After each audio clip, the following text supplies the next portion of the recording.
Chief. I love my black. I love my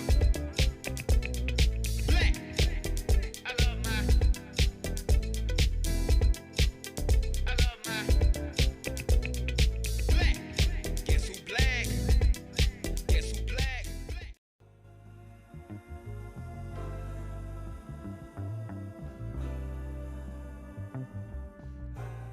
What's going on? In today's episode, I am riding the all-new 2024 Kawasaki ZX6R, which is a Ninja 636 pretty much. But before I dive into the test ride, I want to talk about what even got me into motorcycle riding. Besides my love for aviation and automotive, it started like 10 years ago. I was living in Abilene, Texas, and going to college in Sweetwater, Texas. It's about a 100-mile round trip. And to save on gas, I bought a Ninja 250. It was a cheap, reliable motorcycle, perfect for beginners. It really helped me enhance my riding skills. Then I got a 2011 ZX6R. I had so much fun riding this bike back and forth to school. It really took my skills to like a whole new level. It taught me to respect the throttle and to have a lot of patience. So really since then, I've been kind of hooked. I'd say between both the Ninja 250 and the ZX6R, I probably put a good 60,000 miles between the both of them over time. So I'm in Plano, Kawasaki. It's about 20 minutes north of Dallas, and it's pretty much a demo ride event. So you can have the option of riding any kind of motorcycle as long as you get there in time to sign up for it. Before we ride, they got a brief just to make sure everybody's riding safe and following the rules.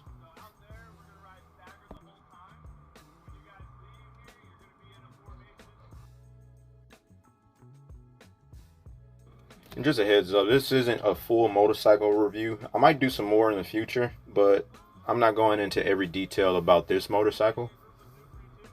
I'll just be talking about some of the things that kind of stand out to me with this bike and what I noticed. All the way down, thumbs up, Ninja 650, thumbs up, all right, 9 thumbs, we're ready to ride. The first thing I noticed is how quiet it is to say it's a 600. I definitely would upgrade the exhaust to maybe like an M4 or maybe a Yoshimir or something like that. Give it a nice low tone, something you can actually hear in traffic. There's actually quite a few things that's new on here too. They redesigned the cam so it kind of gave you like a better mid-range performance. So it actually kind of feels similar to a Gixxer. I know certain motorcycles, they have a higher RPM range to where that's where the power band is.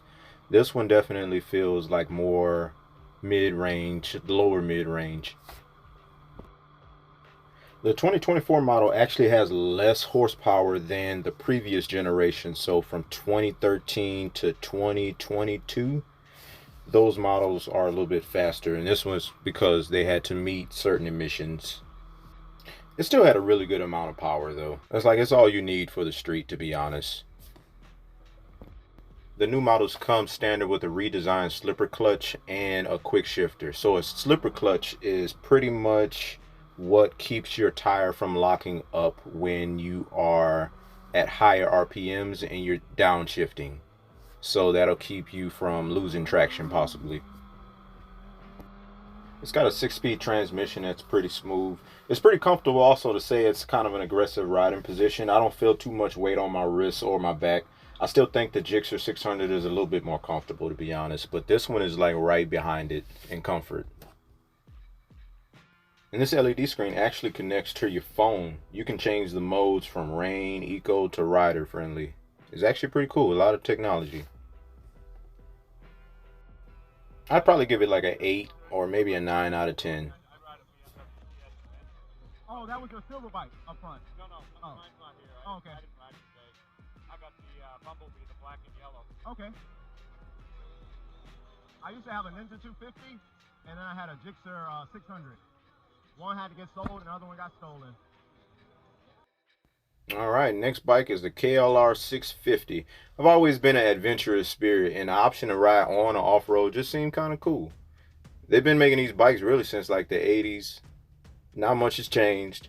These models, the new models, get fuel injection and a shorter wheelbase. This is one of the most reliable and budget-friendly adventure bikes you could probably start out with. The only difference between the KLR650 and the 650S, the S stands for the short. So that's pretty much the difference between those two.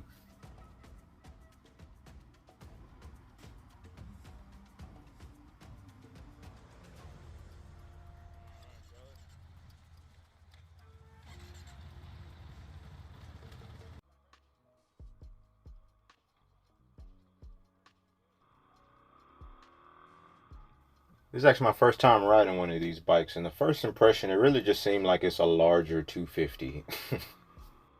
It has just enough horsepower to not be underpowered. The suspension is real soft. You can barely feel any of the bumps in the road, and it only has a 5-speed transmission. I feel like if it had a 6 gear, that would help out a lot, especially on them highway rides. But it's actually pretty comfortable. No complaints. It's pretty nimble. The only thing that I would also change is probably the foot pegs. They seem a little small for an adventure bike. I think I personally would want something with a little bit more power, but I liked it. Like it? I like the KLR2 this time. Yeah, that one right there. Yeah, I just need to be responsible first. That's the hard part, right? Hell yeah. Well, this will kind of get it out of my system a little bit, you know. Just get it into your system. That too, at the same time. Grand Mesa, Rocky Mountains. I saw the 100,000 mile sticker on there too. You have more than 100, or? I'm actually about to hit my 200,000 mile sticker. Not on this bike. Okay. It's on all BMW motorcycles. Oh, okay. But I'm about 8,000 away from the 200,000 mile one. That's not bad. Not bad at all. This is 2 years old and I got 33,000. That's good. That's how it's supposed to be. Now I'm a traveling mechanic, so I was possibly looking at the KLR to maybe hold some tools, a jack, and whatever else I need for like small repairs around Dallas and whatnot. KLRs are good. Yeah, not a lot of power, but No, and it's a single cylinder. yeah. I was in Corpus Christi in March, In March? and the guy behind me, I was a group of 18 bikes, and I was the leader. Uh-huh. The guy behind me slipped on the clutch, hit my bike, and fell over, and the kickstand landed on my foot and broke my foot. Just got back to riding this past weekend on a long ride because I had metal in my foot and it got infected. That's broken. This bag's a broken bag. So how long have you been riding? Since 76. 76, okay. I've had a lot of bikes. Yeah. I'm actually lighter now than I was when I graduated high school. So when I had that bike, I was 360. I was a 275-pound guy. Yeah. And I lasted 4 months on it. And I learned to ride, and I got a Ducati 860. Brand spanking new also. That's a good one too.